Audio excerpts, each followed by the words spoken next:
Hello everyone, this is Mark Freedman over at GameCola.net, and we're going to play a little Dwarf Fortress here. So, you might want to read my review on Dwarf Fortress.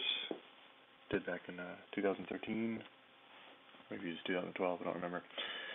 Anyway, this is version 34.11 of the game, and I already created a world before, and I was very fortunate to generate a world that had a nice little volcano, which is, if you're looking on the middle section here under the region, that kind of lets you get around the world in large chunks. And the red circular item here is the volcano. And on the left-hand side here under local, that's the 3x3 grid that I'm using for my embark site, and I'm using the keys here to choose this little embark site. So what's nice here is that I'll have the volcano in the upper left, and I'll have a little slice of the river in the upper right. It's actually a stream called Holmes Splatter, which is pretty cool. And the volcano is called the Lauded Torch. Pretty neat name. And you can see here in the upper right, I'm going to have it's a woodland area, temperate, so it should be a pretty reasonable weather as well. So in a later video, we'll take a looking at the volcano in detail of what it can do for us in terms of the magma as a fuel source, which is really nice. And the surroundings are mirthful, which means they're aligned good. So you'll see like kind of good aligned creatures like unicorns and stuff, which sound friendly, but can actually kill you with their horns. So that can be fun. So let's go ahead and embark here. Hit the E key to do an embark. And these are just some presets for dwarves and items to bring with you during the embark. I created one here that has some basic items and basic peasant skills, dwarven skills, and some items to start off with. You definitely got to have the iron anvil, which is important, and meat is good. The key that we have here, what was the big thing that I added? Oh, yes, over here on the right side, female egg-laying creatures. I just realized that's 3 males and 1 female. We want 3 females and 1 male. So obviously the females lay eggs and the males don't, right? So you only need 1 male to breed, but I'm probably not going to do breeding right away.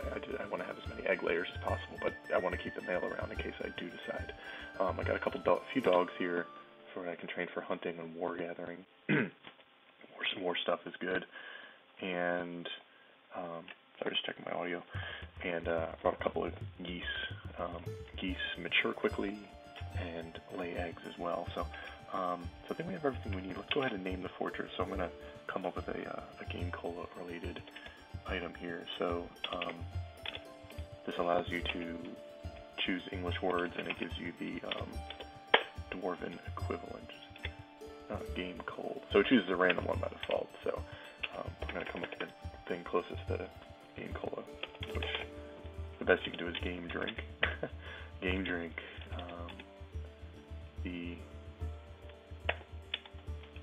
So I'm trying to use the slogan, gaming outside the mainstream. So I'm going to do the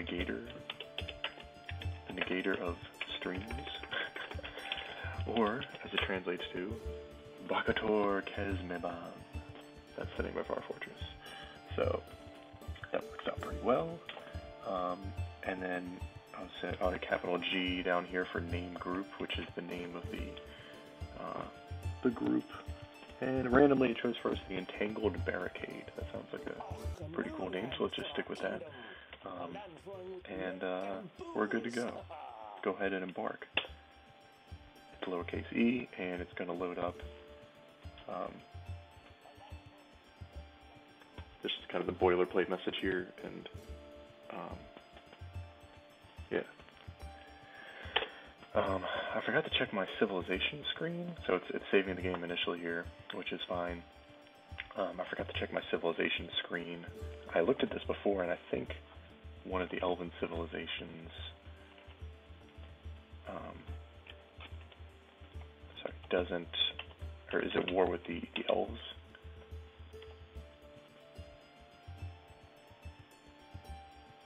So, and I don't remember if I kind of wanted to choose the one that was at war with them as a challenge, but in case I didn't, I can be at war with them later. So here's the game screen, and let me zoom in a little bit to have.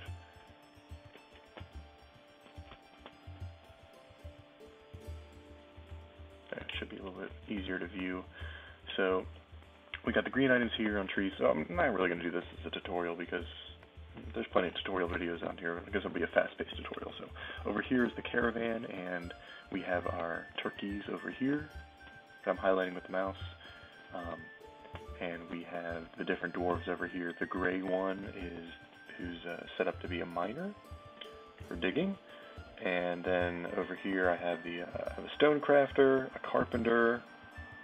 The yellow one is the carpenter for wood.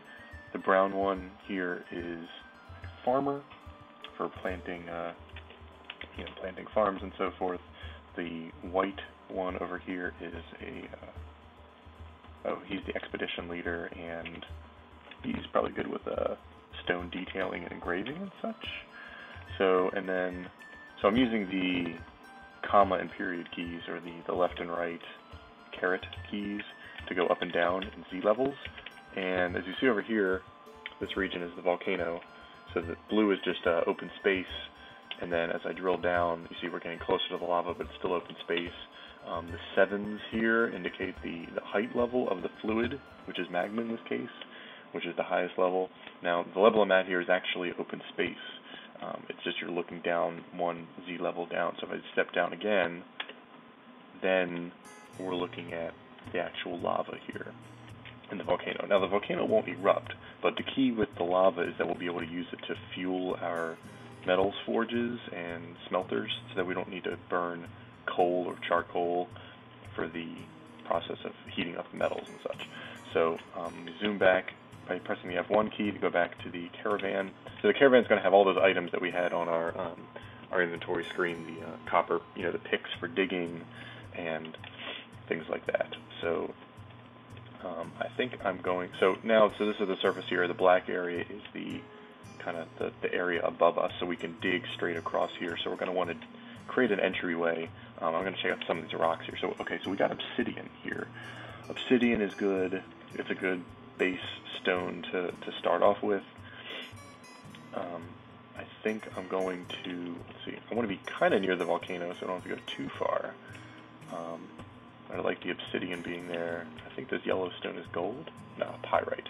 Okay. And I like this is loam, so we can use that for digging plants and planting grass and stuff. So I'm gonna, on the main screen here on the right, I'm gonna hit D for designate, and then D for dig. Well, for mining, really, it's to dig, essentially, to carve into the land. So let's go ahead and dig into the land. Let's go over here, I guess. So the upward triangles are upward slopes onto the level above us. So we can just dig right across here. I like to do a 3 length digging area here. Oops, hit the wrong key. And I'm going to dig across here to make a pathway. So I'm going to cut into the side of the mountain here, and then do a staircase down into the depths below where I'm going to dig. So set up a 3x3 set of downway staircases. I did that on the designate menu using J for downward stairway, or you can use the minus and equal signs to choose which item you're looking at. So remember, the game is paused here, so no action is happening yet, so I did hit that for designating that.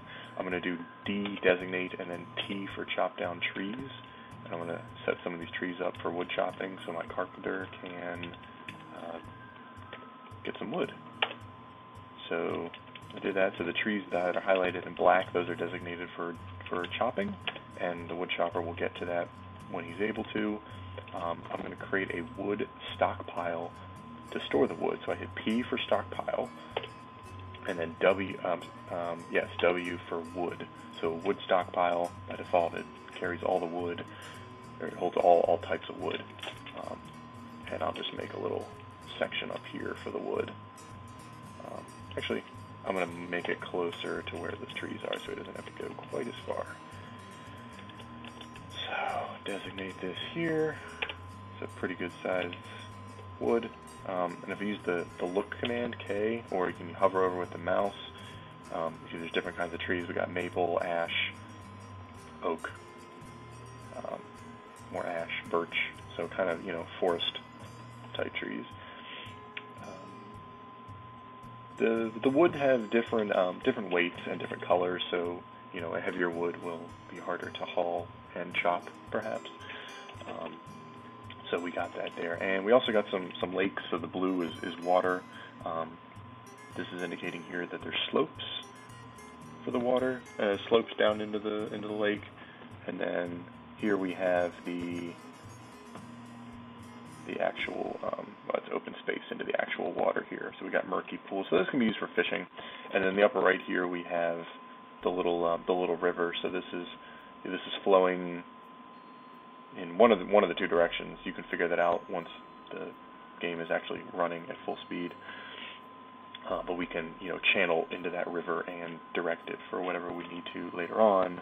The important thing is that we're going to start digging here. I'm also going to designate, I'm going to do D and then P for gather plants. So I'm going to designate some of the shrubs for seed gathering and so forth. So to DP, so now all the plants here are going to be designated for plant gathering. They usually have seeds and things that you can use for growing. Now, so here I have this 3x3 downward staircase. I'm actually wondering if I should make this a little bit longer. I think I'm going to actually extend. So I did D and then X for remove designation. I'm going to make the hallway a little bit longer. No J. So I just wanted to make it a little bit longer. And then I'm going to do D and then I for an up-down stairway. So that has the staircase lets you go up and down on the level. Right below it, by using the move the Z level down by hitting the period button, I'm going to go down one level and then create a 3x3 staircase to go down into the depths below. And then here I'm going to designate off of this hallway. I'm going to designate, off of that staircase, I'm going to designate a little room here, and then put in a large room for my main stockpile, which we'll take a look at once that gets dug out. So I got the digging designated, and got my chickens and stuff there. So let's go ahead and hit resume, and then we'll see everyone starting to run over and chop down the trees, do the digging, and so forth. So okay, so there's some farmers going out there. They're getting their plants and so forth. The miners on the left side of the screen here, the gray guys, they are digging away, digging, and now they're down. They're setting up the staircase. So it looks like over here we have more loam here, which is a type of soil. And as you can see, they can dig through the dirt very quickly. I paused it here just to show it, but now that they're hitting stone over here, that's much harder for them to dig through. And then here, we got our first little stone, diorite. I don't remember the details of diorite, but it is a stone that we can use, yay. And so they're digging. I just got a message saying that they struck citrine, which is some sort of cluster of a gem of some sort, which is good. So there's little announcements when they find those. So that's good. So we got the digging going on, which is good. So the gems and stuff can be used later on once we have a gems workshop. So we have these animals out here. They kind of get pissed off if they're not herded in a pen. So let's go ahead and create a pen. So pens are under the zones menu. So you hit the lowercase I for zones. Okay, and then we're going to specify use the keyboard here. I'm going to specify a zone for the animals to go to. Right now I'm just going to put all of them in the same pen. Eventually you'd want to kind of separate them out a little bit by breed. Specifically, you want the hens and stuff to be in a separate area with the next boxes. So use a a binding box to set the zone here, and then in the upper right here we need to choose what type of zone that we want. So we want a pen/pasture, which allows us to put our animals there. So I'm going to hit the lowercase n for pen pasture, and then over here we have this set pen pasture information. So we're going to hit that. We're going to do Shift N. This takes us into the menu of all the animals that we have. So you kind of go through by hitting plus or minus to go through the list of animals, and for right now, and then you hit enter on the ones that you want to pen here. So I'm going to just do that on all of them. I got the little green icon to indicate that the animals are going there. So that'll happen. So that will get someone with the animal hauling ability will move the animals over there. I think sometimes they move on their own. So that's nice. And I think so I want to find a place to put farms. So farming is very important. I like to have farms going quickly to produce crop. You can have outside farms and inside farms. So game drinks is going to be very dependent on plants right away, because I don't have animals that I want to slaughter. So generally that means going with plump helmets. So I'm noticing that trying to figure out where I want to put my farms. I think I'm going to put them down here on the stockpile level, because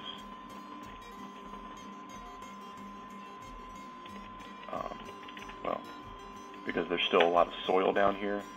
It's much easier to do farms on soil rather than rock, so I'm going to dig that out there. So I'm resuming the game here. As you can see, the animals in the center of the screen there, the animals are being penned up there, which is good. So they're kind of out in the open, but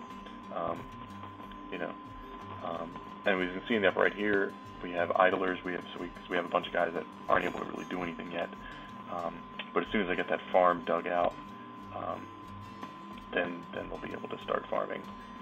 So okay, now before that goes, I'm going to designate a stockpile down here in this large open space that we cut out. So I'm going to go to stockpile for letter P, and then I'm going to do a custom stockpile to basically store all my other items that can fit down here, more or less. So I'm going to do this whole space here. So and then I have to hit T for custom settings, and this allows me to choose a multiple types of things to store down here. So I'm going to do animals. Animals are generally captured animals from cage traps and stuff. I'm going to store food here, furniture, siege ammo, not stone, because there's always a lot of stone and it's kind of difficult to put that in stockpiles, or at least you wouldn't want it with your main stockpile stuff. Ammo includes arrows and bolts and stuff. Coins can be minted by your guys. Bars and blocks for building. Gems for gem activities. Finished goods like toys and mugs and little things that don't have any real value other than their monetary value. Leather, cloth, weapon traps, components, and armor. So that's basically going to be kind of, more or less everything else that's in here. So, okay, so those, so the other dwarves will start hauling their stuff down there. As you can see, I have a little area set out here for my farming, so I'm going to build a farm here. So I go to the B menu, building, and then P for farm plot.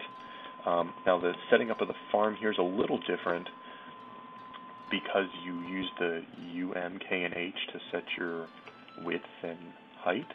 So I'm going to do two plots that are 3 by 3 sized. So I'm going to hit enter to place them. They're flashing to indicate that they're set up to be built. So with one farm plot, you can set up the things to do there. So one thing I want to do is to make sure that farming goes smoothly, I'm going to adjust my dwarven labors so that my best farmer only does farming. And for that, I like to use Dwarf Therapist, which is a third-party app that connects to Dwarf Fortress and gives you a nice little user interface here for designating jobs. It's much easier than using the in-game interface for that. So here's my list of 7 dwarves on the left, and this grid shows which labors that are currently enabled, which is based on the blue square. And then the white squares under each skill are skills that the dwarves are proficient in. So for example, Mebzif Keskakaten is a competent carpenter. Carpenter. So he would, right now of all my dwarves, he would be best suited for carpentry and wood cutting. So by default, the dwarves come with the labors enabled that they're skilled with. And then so we have 2 guys that are decent at farming. We got Cogsack and Udib Mengastad. Cogsack is a little bit better at farming, so I'm going to have him do only farming and plant gathering, which is fine. So by default, all the dwarves have hauling labors enabled, so like stone hauling, wood hauling, basically just bringing stuff around to workshops that need them or to stockpiles. So that can kind of keep them busy. So I'm going to disable hauling for my farmer here. So I did that right click and I'm going to confirm that, and that will apply the settings in the game once I hit resume again. Once I hit resume again, you'll see the effect of that. So that will force, which guy was it? Udib? Yes. He's my good farmer guy. So he's going to tend to farming as soon as he can. And the other guys will start hauling all the items away. So let's go ahead and resume. And I'm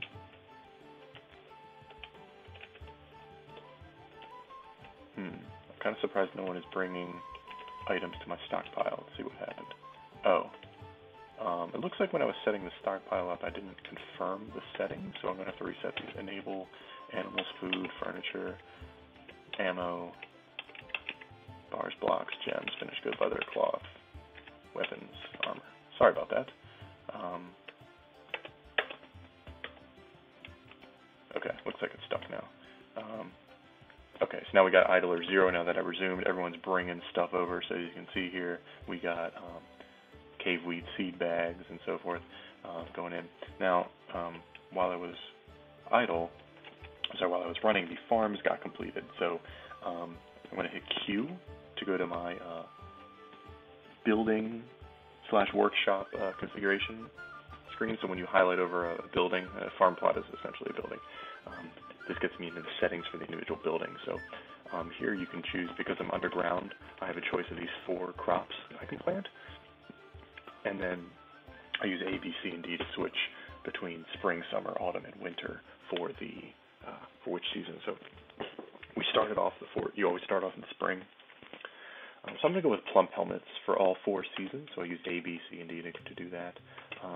Plump helmets are good because they can both be eaten and brewed at a still. So dwarves have to have alcohol. It's very important.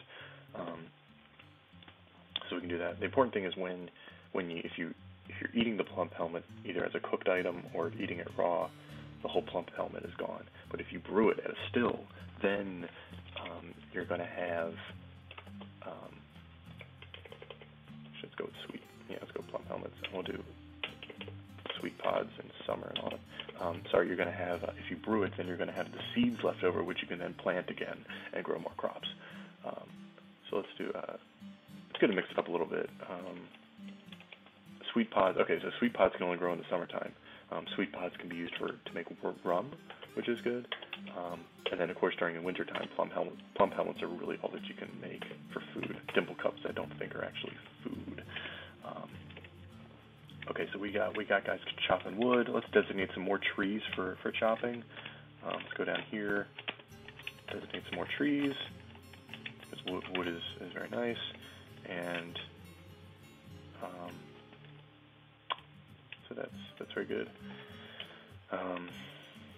Now, one thing I like to do is I like to create a kind of like a double staircase system. So, like as you can see, I have the 3x3 X's down there. Those are up-down staircases. So I'd like to have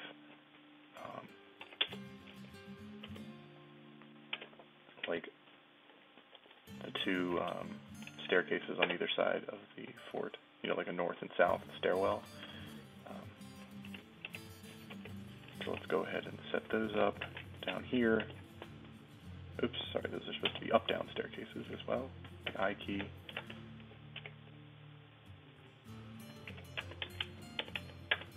And make the hallway down here, so designate mine. And there we go. And then down on this level, I'm going to start putting my workshops like carpentry and so forth. So hopefully my miners will get their button here. And so I hit the U screen here to see what everyone's doing. So we got some guys storing items in stockpiles, digging. As you can see here, Udib Megastad, he's the farmer that I set up only to do planting and plant gathering. So he's planting the seeds, and he's down here. Udib Megastad, he's down here planting seeds, which is nice. That's very nice of him. Thank you, Udib. Oh, that's interesting. Okay, I got a notification down here saying he needs plump helmet spawn, which I thought we had. So I'm going to go into stock screen here, and okay. Unfortunately, my stock screen sucks at the moment because I don't have someone designated as a bookkeeper. So let's take a look at. I'm going to set that up on the noble screen. So on Dwarf Therapist, I'm going to go in here, and let's see who's decent as a bookkeeper. Record keeper. Okay, so oh, no one is. Great.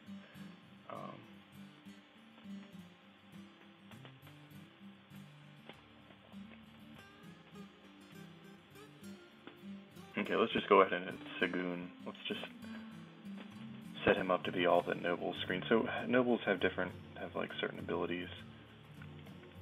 Let's go ahead into the noble screen.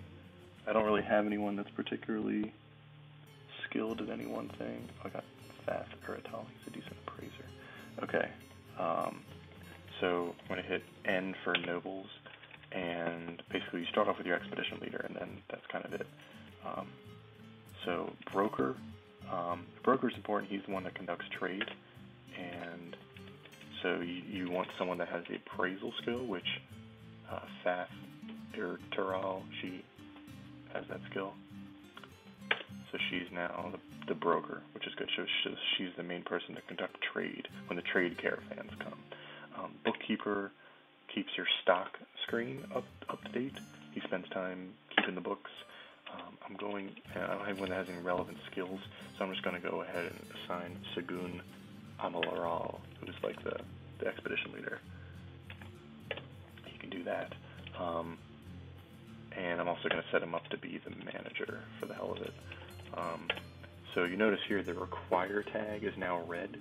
So certain nobles, most nobles require a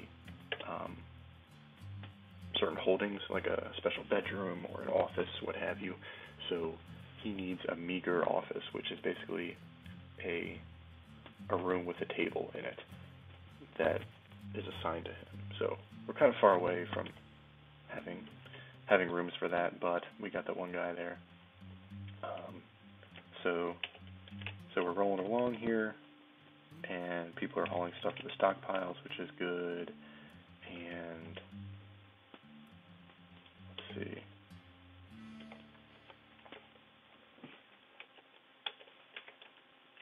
Okay, so we got this room down here built, or in the process of being built. So I like to, let's open this room up.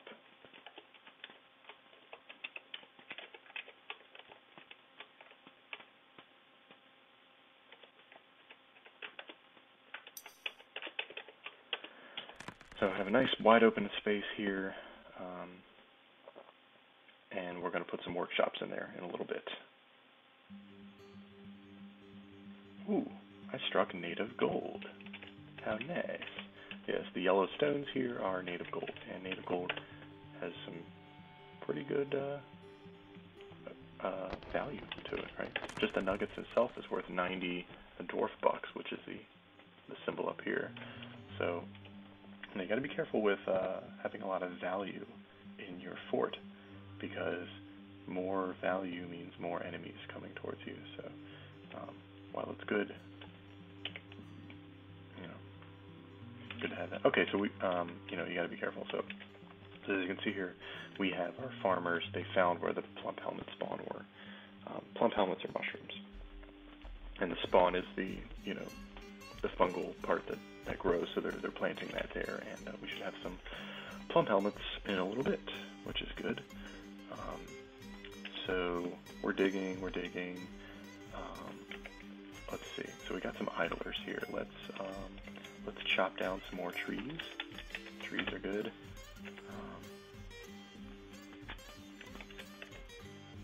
And okay, so we're starting to get some space here, which is good. So let's go ahead and start building some workshops. Okay, so we're gonna go to B for building, and then W for workshops. Now, there's a whole lot of workshops here. So you got stuff for making cloth and making leather, armor, and weapons. Not leather weapons, but things like that. Metalsmith. So there's whole different industries that you can do in the game. We're going to start off with the basic things. We're going to go with a carpenter's workshop first. So he builds containers and beds and other items out of wood, right? So wood is necessary for this, obviously. So so let me back that up here. So I said C for carpenter shop, and then the carpenter shop is a 3x3 building, like most buildings, and you just place it wherever there's the 3 green arrows. I can place it over stones or gems. Those will just get moved out of the way if someone comes to build it there.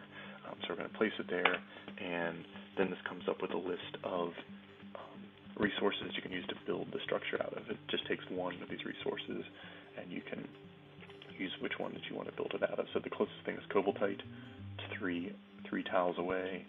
So let's just go ahead, and I don't think cobaltite is particularly interesting. Yeah, let's just go ahead and do that. Make it out of cobaltite. Oh, okay. Yeah, I already did that. So to build a carpenter's workshop, you usually need a skill. You need the skill that's used at that workshop. So the carpenter's actually going to have to come by and build the carpenter shop, even though I told him to build the carpenter shop out of stone, because it doesn't matter. Cobaltite is, not very useful, I don't think. Or it might be an ore of copper, I don't remember. Okay, so we got the carpenter shop going. Another important one is a masonry shop, mason's workshop with M. Masonry workshops make rock furniture, so tables, chairs, pots for storing liquids, be like booze and stuff, so that's really important. So we're going to go ahead and make the masonry workshop there. Let's go ahead and make it out of cobaltite. It'll match the butcher, the other guy. So we got that. The other core workshop to do is a mechanics workshop. So a mechanic will make these generic mechanisms. They're just gears and so forth. It's just called a single mechanisms. Whenever you want to build a trap or if you want to have a lever hooked up to a drawbridge, all those sorts of things take mechanisms. So it's always good to just make mechanisms and have them ready to go. They also actually have a decent amount of value to them, so it's good they can be good for trading. And then finally, let's go ahead and do a jeweler's workshop. So they're responsible for cutting and encrusting items with jewels, which just raise the value for it. So you create these valuable items, and then you trade them away. So it's nice. Let's go. Okay, we only got one cobaltite left. Let's make it out of diorite. Actually, no. Let's do cobaltite, so they're all nice and blue, matching together.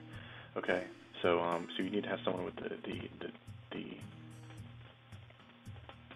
gem setting and cutting skill, which I do have someone with that, which is good.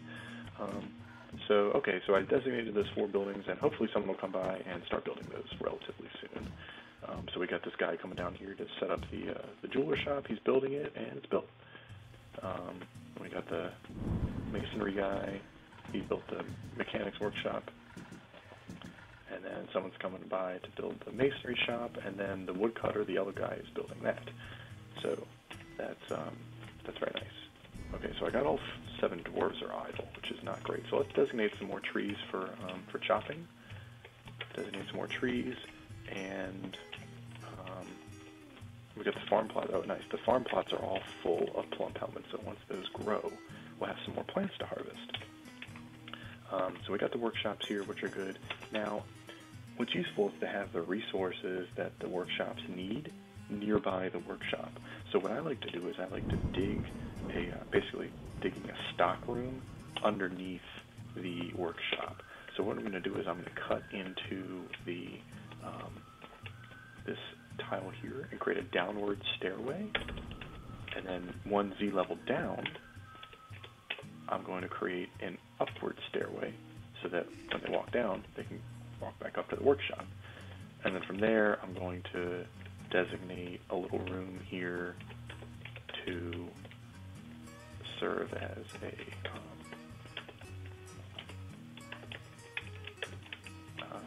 a little stock room for wood. So I like to do that each for the different resource types. I'm going to do one down here for gems.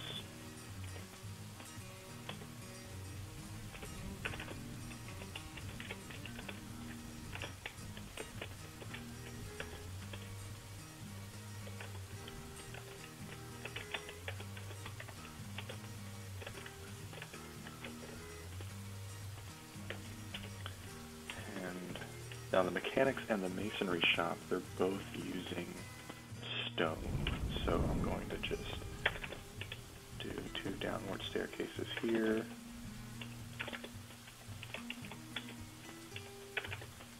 And just mine out this whole area here for stone stockpile. Now again, once my miners start coming down here and digging this out, they're probably going to find some other stone or maybe some gems down here, which is fine. It's good to have different types of stones and gems. But now that I have those, we can start queuing up some jobs. Actually, you know what? I'm gonna cut this video here. It's getting a little long, and when we come back, we'll take a look at this some more. Thanks.